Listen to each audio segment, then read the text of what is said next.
Hello friends, welcome to খেল দুনিয়া।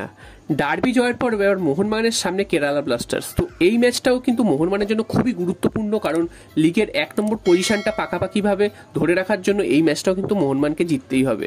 তবে এই ম্যাচটা কিন্তু মোহনবাগানের অ্যাওয়ে ম্যাচ, অর্থাৎ ডার্বি দুদিন আগে খেলা হয়েছে, তারপর কিন্তু মাত্র দুদিন সময় পাচ্ছে। তার মধ্যে কিন্তু আবার অ্যাওয়ে ম্যাচ অর্থাৎ কেরালার বিরুদ্ধে কঠিন একটা চ্যালেঞ্জের মুখোমুখি হবে মোহনবাগান। তো এই ম্যাচে মুখোমুখি হওয়ার আগে হাবাস কিন্তু সেদিনই জানিয়ে দিয়েছিলেন যে যেহেতু এত ক্লোজ একটা ম্যাচ রয়েছে, তাও আবার অ্যাওয়ে ম্যাচ, দীর্ঘ বিমানযাত্রা রয়েছে, তো তাই জন্য কিন্তু হাবাস কিন্তু রোটেশন পদ্ধতিতে দল নামানোর সিদ্ধান্ত নিয়েছেন বলেই জানা যাচ্ছে। তবে মনে করা হচ্ছে যে হাবাস ঘুরিয়ে ফিরিয়ে দল না নামালেও পরের দিকে কিন্তু বেশ কয়েকজন প্লেয়ারকে কিন্তু হাবাস দেখে নিতে পারেন, কারণ উইনিং কম্বিনেশন হাবাস সহজে ভাঙবেন না। যদিও মোহনবাগান কিন্তু ইস্টবেঙ্গল ম্যাচের দ্বিতীয়ার্ধে একদমই ফুটবল খেলতে পারেনি এবং 3 গোল এগিয়ে থাকার পরেও তারা কিন্তু হঠাৎ করে ডিফেন্সিভ হয়ে যায় এবং তার খেসারত কিন্তু মোহনবাগানকে দিতে হয়েছে। তারা তো গোলের ব্যবধান আর বাড়াতে পারেইনি, উল্টে একটা গোল কিন্তু হজম করতে হয়েছে। এটা কিন্তু ভাবার বিষয় মোহনবাগানের যে দ্বিতীয়ার্ধে একদম দাঁড়িয়ে গেছিল, এটা কিন্তু খুব একটা ভালো নয় মোহনবাগানের জন্য। এটা কিন্তু 1 গোলের লিড হলে কিন্তু সেটা কিন্তু চাপ হয়ে যেত মোহনবাগানের জন্য। যদিও 3 গোল পেয়ে গেছিল, তাই জন্য সেটা চাপ হয়নি। তবে মোহনবাগান কিন্তু কেরালা ব্লাস্টার্স ম্যাচে সম্ভবত ডার্বির যে প্রথম একাদশ ছিল সেই একাদশই নামাবে, অর্থাৎ গোলের বিশাল কায়েদ থাকবেন। এছাড়াও ডিফেন্সে কিন্তু হেক্টর ইউসতে, আনোয়ার আলী এবং সুভাশিস বোস থাকবেন, একটু ওপর দিকে থাকবেন অভিষেক সূর্যবংশী, এবং দুধ প্রান্ত দিয়ে থাকবেন যথাক্রমে লিস্টান কোলাসা, মনবীর সিং, এবং মাঝখানে জনি কাউকো থাকবেন, এবং ওপরে দিমিত্রি পেটারোসের সাথে জেসন কামিংসকে কিন্তু শুরু করবেন। আরমান্দো সাদিকু শুরু করার সম্ভাবনা কিন্তু প্রায় নেই, কারণ জেসন কামিংস লাস্ট 2-3 ম্যাচে কিন্তু খুবই ভালো ফুটবল খেলেছিলেন।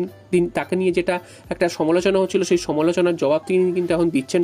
প্রত্যেকটা ম্যাচে তিনি স্টার্ট করছেন এবং গোলও পাচ্ছেন। এতদিন যেই খেলাটা তার থেকে পাওয়া যায়নি, গোল করলেও তার কিন্তু খেলা ভালো হচ্ছিল না, সেটা কিন্তু এখন তিনি আস্তে আস্তে ফিরে পাচ্ছেন। তো সাদিকুও পরে নেমে গোল পেয়েছিলেন জামশেদপুর ম্যাচে, তবে ইস্টবেঙ্গল ম্যাচে তিনি পরে নেমে কিন্তু কিছুই করতে পারেননি। যদিও তার সামনে সুযোগ এসেছিল, তবে সেগুলো কিন্তু তিনি কাজে লাগাতে পারেননি। তাই কামিংসই কিন্তু প্রথম থেকে নামবেন। এছাড়াও কিন্তু দিমিত্রি পেটারোস, তিনি তো মোহনবাগানের একদম মধ্যমণি, তাকে ছাড়া কিন্তু ভাবাই যাচ্ছে না।